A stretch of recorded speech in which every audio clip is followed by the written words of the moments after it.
The Chechens in many ways are a relic of the deep past. Their northern lands are reliably well watered by any standard, allowing for quite productive agriculture without irrigation, while their southern lands are heavily forested, riddling their territory with redoubts and defensive positions.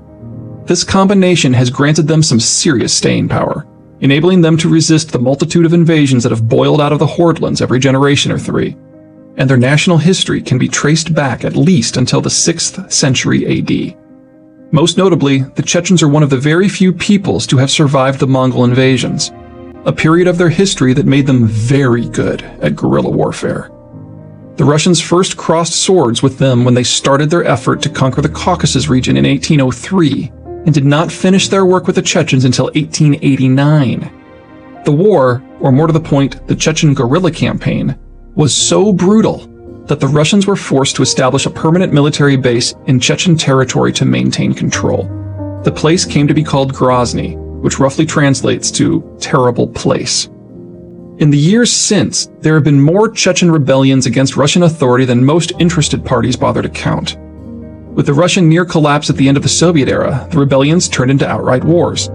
While the Russians referred to the First and Second Chechen Wars as emotional landmarks of the post-Soviet era, the Chechens themselves refer to them simply as the latest campaigns in the 200 Years' War against the Russian occupation of their lands. Chechen War I was 1994-96. It ended with an ignoble Russian retreat from Chechnya and de facto Russian recognition of Chechen independence. Chechen War II began in 1999, when the Russians invaded Chechnya in response to Chechen-based forces invading next-door Dagestan, another Russian republic. Formal military operations lasted until 2001, but it was nearly another decade before the Russians felt sufficiently confident that they had quelled militancy in the republic to reduce their troop deployments below 50,000. The two most recent conflicts claimed at least 100,000 dead, a number similar to the total deaths in the first 2 years of the Syrian civil war, but among a population that was but 1/20th the size. Simply put, the Chechens have been resisting Hordelands-based forces like the Russians for at least 1,500 years. With the Russian decline both advanced and irreversible, it is only a matter of time before the Chechens make their next move. 3 factors argue that it will be sooner rather than later. First, there is a lack of proximity. The Russians arrived in the Caucasus in a roundabout manner. Much of the Hordelands is marginal, if not outright hostile land, and some of it is nearly uninhabitable. While there is ample rainfall in the North Caucasus itself, the flatlands directly to the north are steppe, supporting hardly any population outside the tight confines of the Volga Valley. There isn't a straight shot to the Caucasus from Moscow, so direct exercise of power from there is impossible. The more habitable territory arcs southwest through Ukraine before boomeranging back southeast along the Black Sea coast. Due to this bow, the line of military, economic, and cultural projection from Moscow isn't 1,000 miles, but instead 1,600 miles. That might not sound like a huge difference, but that's probably because you've heard the phrase 1,000 miles so often in this book that it is losing its meaning. The additional 600 miles is about the same as the distance between Boston and Richmond. Think of how difficult the Civil War was for the Union, and that in an era of railways with the geography of water transport to help. As for the total distance, 1,600 miles is a touch over the distance from Boston to Miami. Second, because of this bow in the line of approach, Russia's control of Chechnya is dependent upon its ongoing control of Ukraine, and the powers that wish to knock Russia back all see Ukraine as the weakest point in the Russian system. Romania, Poland, and Turkey in particular are all local powers that would like to loosen Russian influence over the Ukrainian system, and will certainly resist any Russian effort to control it directly. Even a modicum of failure in Ukraine would prevent the Russians from dedicating the manpower required to keep Chechnya pacified. Third, the Chechens are not passive victims. As you might expect from a people who gave even the Mongols pause, they are phenomenal fighters who have integrated their social structure into their paramilitary resistance strategies. In the Russian-Chechen conflicts of the past 2 decades, they have not hesitated to take the fight to the Russians. Some of these attacks fit the standard field of insurgent activities, being carried out both within and beyond the confines of Chechen territory. But the Chechens have also embraced terror attacks.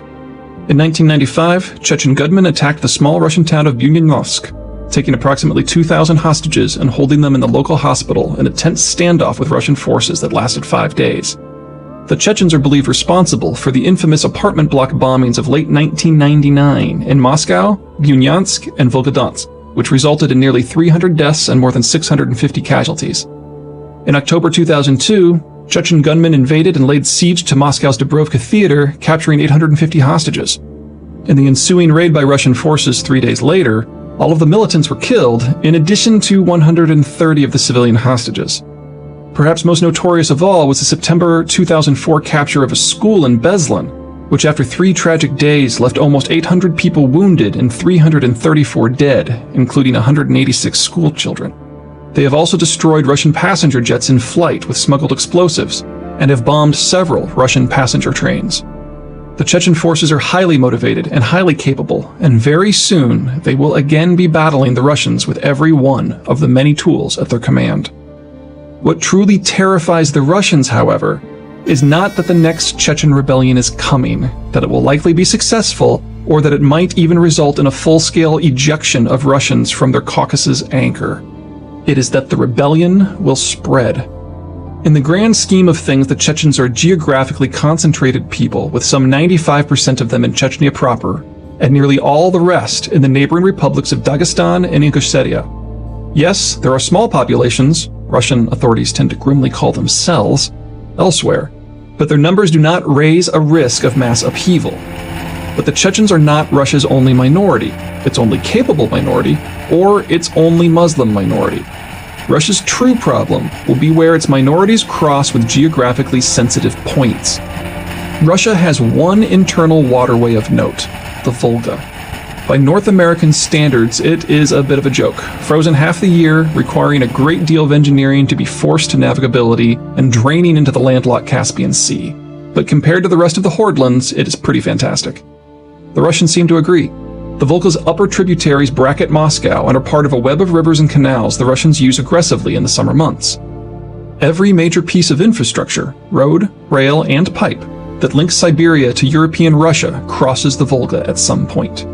The thing is, the Volga really isn't traditionally a Russian river. It's a Tatar river. The Tatars are not what most would expect from a subject peoples living near the very center of the Hordelands. They are riverine. Even under the brutality of Stalin, they proved to have a view of wider horizons and an interest in trade greater than nearly all other Soviet citizens, up to and including the Russians themselves. At 5.5 million strong, they are the Russian Federation's largest minority group. Their cities sit on most of the aforementioned critical infrastructure. There is even a community over 100,000 strong on Ukraine's Crimean Peninsula. They are Muslim, but not the sort of Muslim that most Americans picture when they think of the word. They are highly educated, worldly, secular. The women wear dresses, not hijabs. Their engineers produce oil without foreign help. Their scientists design space stations. Remember Mir? The man in charge of the entire Soviet space program was a Dr. Roald Sagdayev, an ethnic Tatar.